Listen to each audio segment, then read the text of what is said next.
a rabbit man. I mean, not like a rabbit man, but a rabbit man. Well, I watched it all the way through.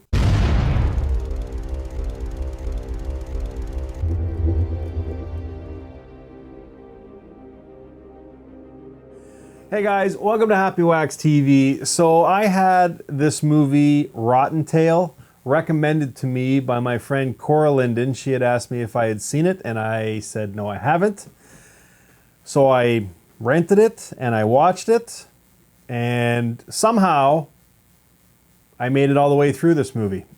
I don't know how I did it, but I did. Okay, right off the hop, see what I did there? Right off the hop, before the synopsis, I'm going to say this movie is way too fucking long. And when I mean way too long, like I mean they could have easily cut 20 to 25 minutes out of this fucking movie to just speed the pacing up. You know what I mean? Like, man, oh man, this movie is like an hour and 50 minutes long.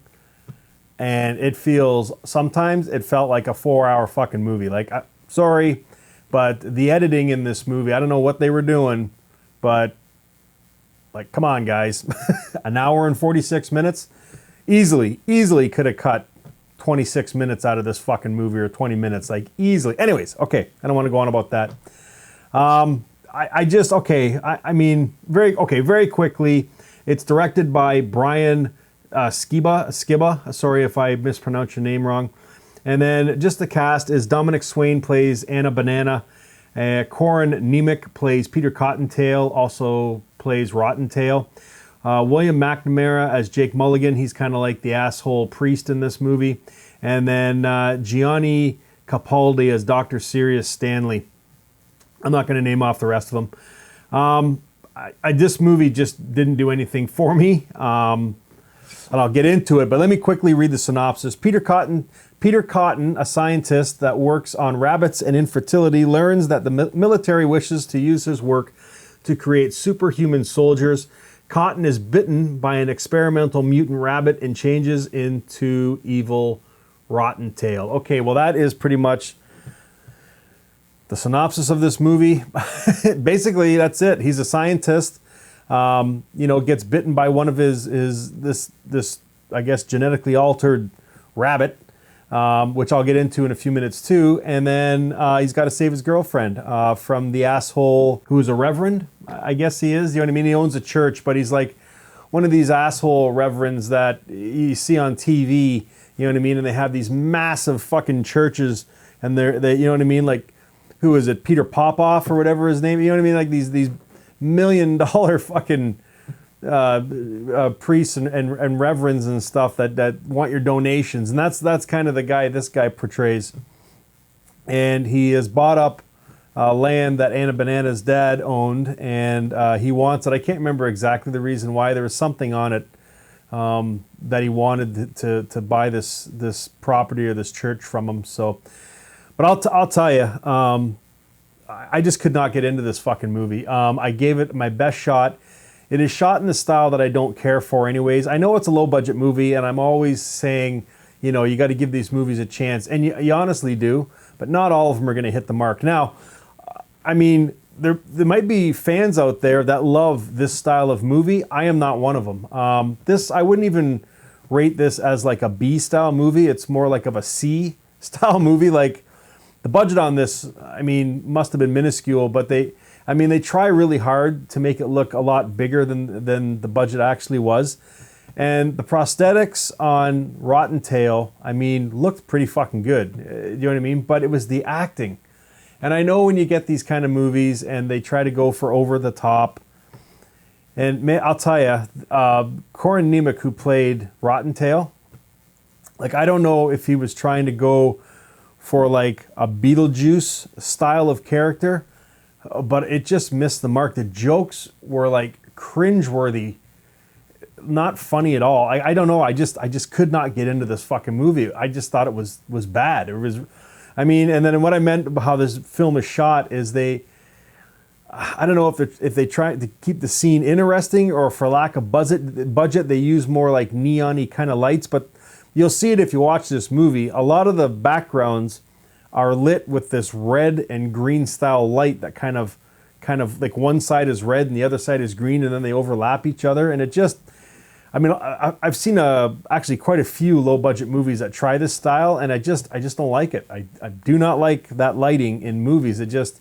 I get what they're trying to do to give it more like of an 80s feel. Do you know what I mean? And this movie does sometimes have an 80s style feel. I'll tell you, you know what? If you want to watch this movie, and I'm saying watch it, please watch this movie. You know what I mean? Because again, this is just my opinion, and even if I hate the movie or love it, regardless, you should watch it and make your own judgment. I'm just kind of giving you my view.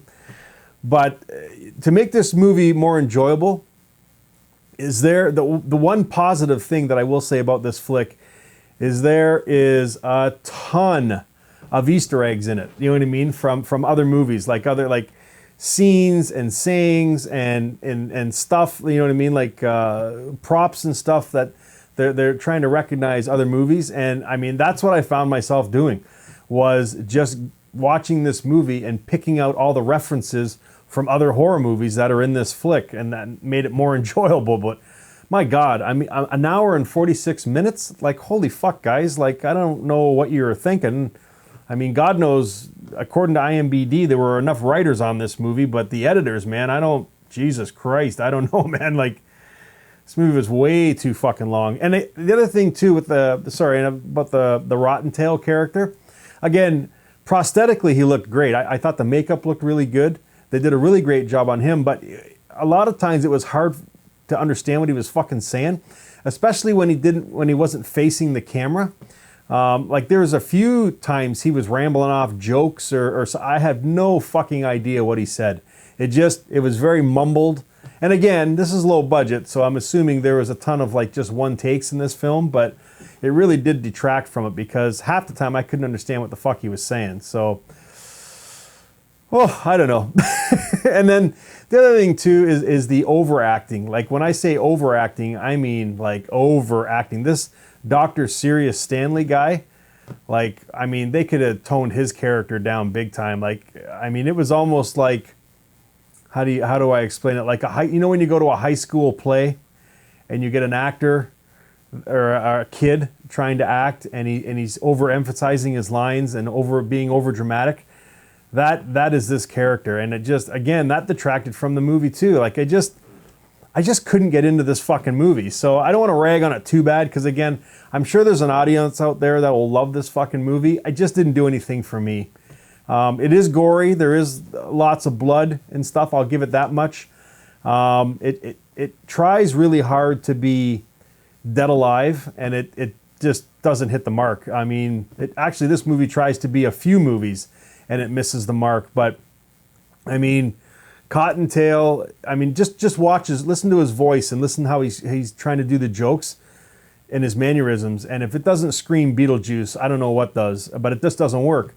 And the movie itself, with how it's trying to, like how they tried to film it and with the blood and the guts, you know what I mean? Like I felt it was trying too hard to be like a Dead Alive style movie, and it just couldn't pull it off.